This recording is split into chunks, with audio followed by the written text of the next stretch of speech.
ang leader of boy na unsa na muna na ko ani og loss yang pasensya sa inana no, pero mga kaigsunan mo rin gud akong i-share sa inyo ha nining paninghuman ha daghan kay ni pero matod pa pwede na daw sa iway ang uban.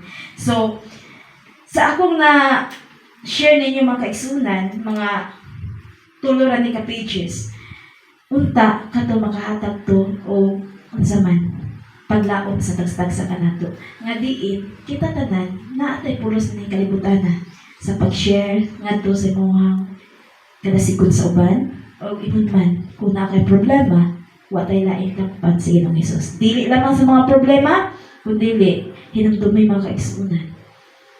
Kung wala ang hangin, wa kay mahimo sa imong kinabuhi. Gisusama ni Ellen G. White ang imuhang kinabuhi sa pag-ampo. Kung wala kay pag-ampo, susama sa hangin, wala kay kinabuhi. O may buntag sa tanan.